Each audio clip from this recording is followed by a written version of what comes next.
अवधूत चिंतन श्री गुरुदेव दत्त श्री स्वामी समर्थ स्वामी शिवा मार्ग या आपल्या चॅनलमध्ये आपल्या सर्वांचं खूप खूप मनापासून स्वागत आहे। स्वामी महाराजांच्या कृपेने आशीर्वादाने तुमच्या सर्व इच्छा आकांक्षा मनोकामना पूर्ण होत ही श्री स्वामी चरणी प्रार्थना।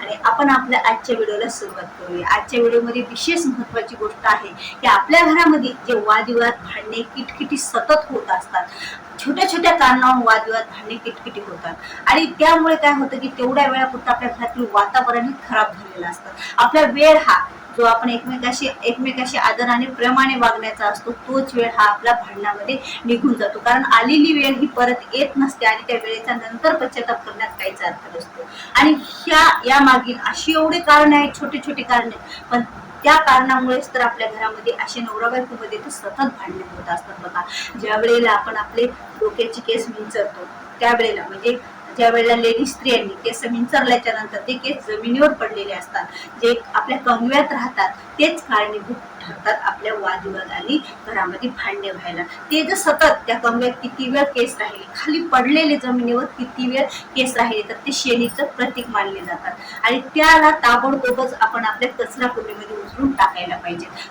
नंतर त्याला वारंवार खाली, म्हणजे डोक्याच्या बाहेर खाली केस पडल्याच्या नंतर आपण वारंवार जर त्याच्याकडे आपली दृष्टी केली आणि आपण ते जर त्याला पाहिलं तर आपल्या घरात वादविवाद भांडणे होत असतात। हे एक कारण झालं। आणि दुसरं कारण म्हणजे बघा, आपण आपल्या घरातील झाडू केरसुणी जो आपला फडा असतो, तो फडा जर वेळोवेळी आपल्याला दिसायला लागला, म्हणजे झाडणं आपण जेव्हा झाडलोट करतो ते झाल्याच्या नंतर त्याला अशा ठिकाणी ठेवा की ते आपल्याला वेळोवेळी नजरेत नाही आला पाहिजे।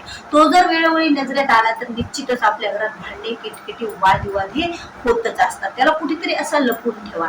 आणि त्याचबरोबर तिसरी गोष्ट म्हणजे आपल्या घरामध्ये बघा, आपण ज्या बांगड्या वापरतो, आता बऱ्याच महिलांकडे बऱ्याच मॅचिंगच्या बांगड्या असतात, खूप बांगड्या असतात, हातातल्या सोडून इतर खूप बांगड्या आपल्याकडे असतात। पण त्या बांगड्यामध्ये बघा, जर आपल्या टिचकी बांगडी असेल, आता टिचलेली बांगडी सर्वांनाच माहित आहे, ते एका ठिकाणी म्हणजे पूर्ण फुटलेली नाही तर ती फक्त टिचलेली असते। एका ठिकाणी काचेची बांगडीचा जंट निसटलेला असतो आणि त्यामुळे सुद्धा ती टिचलेली बांगडी आपल्या हातातच नाही, आपल्या घरात जरी असेल तरी आपल्या घरातील भांडणे वादविवाद होण्याचं कारण असतं। बघा, हे सुद्धा त्वरितच आपण टिचलेल्या बांगड्या वेळोवेळी त्याला, ज्यावेळेला आपण बांगड्या घालतो बदलतो मॅचिंग, त्यावेळेला त्या बांगड्या आपल्या हाताळताना जर आपल्या हातात आली तर लगेच त्याला टाकून द्या, त्याला बघून वेळोवेळी टाकून द्या, कारण यामुळे आपलं जीवन खराब होत आहे। बघा, आपलं एवढं छान जीवन असतं, आपण एवढं छान एकमेकाशी सगळेजण प्रेम करत असतात, तर त्या छोट्या छोट्या गोष्टींवर जर आपल्या घरात वादविवाद भांडणे होत असतात तर तो वेळ आपला खराब होऊन जातो आणि एकदा गेलेली वेळ ही डबल वापस येत नसते। आणि विशेष आणखी एक गोष्ट आपल्या घरातील बघा की वारंवार आपल्या नजरेत नाही यायला पाहिजे, ते म्हणजे बघा, आपल्या घरामध्ये जे पाय पुसणं असतात, प्रत्येकाच्या घरात पाय पुसणे असतात आणि ते पाय पुसणे जर फाटके असतील, आता बऱ्याच जणांकडे फाटके म्हणजे थोडेसे फाटलेले किंवा त्याचा जर काळा कलर असेल तर त्यामुळे सुद्धा आपल्या घरामध्ये भांडणे होत असतात।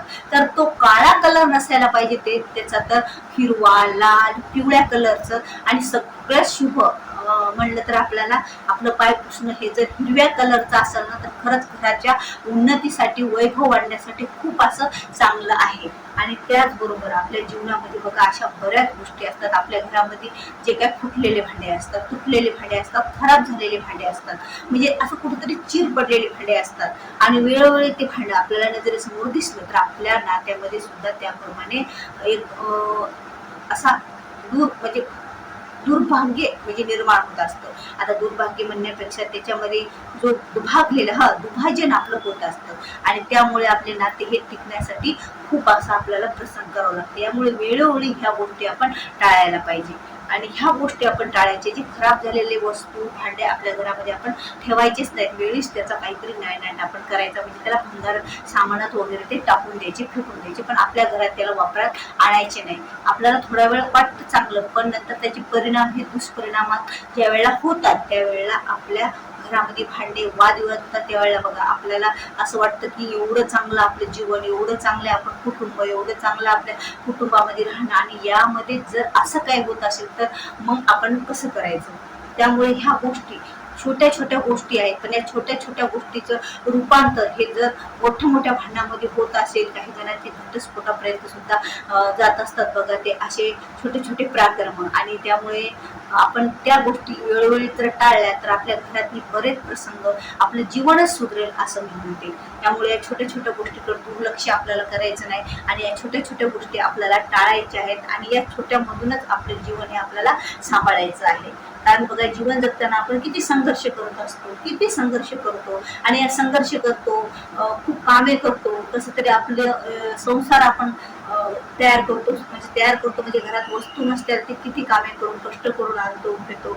असं प्रत्येकाला जेवढी मोठी प्रॉपर्टी नसते बघा, प्रत्येकाने कष्टातून काही कमवलेलं असतं आणि त्यामुळे मग ज्या वेळेला ह्या घरात वादविवाद भांडणे होतात ना, वाटते काय याला अर्थ, मग आपल्या घरात एवढे भांडणे वादविवाद आपण एकमेकाशी प्रेमानच वागत नाही. तर म्हणून ह्या गोष्टी आपल्याला टाळायच्या आहेत आपल्या सुखी जीवनासाठी. सुख म्हणजे फक्त संपत्तीत नाही, सुख म्हणजे तुमचा जो वेळ कसा जातो, आनंदात जातो, कसा जातो, याच्यात सुद्धा आपलं सुख लपलेलं आहे. त्यामुळे दुसरीकडे सुख आपल्याला शोधण्याची गरज नसते. सुख आपल्या घरातच दडलेलं आहे, आपल्या मनामनातच दडलेलं आहे, आपल्या वागण्यातच दडलेलं आहे. तेच आपल्याला शोधण्याची गरज आहे.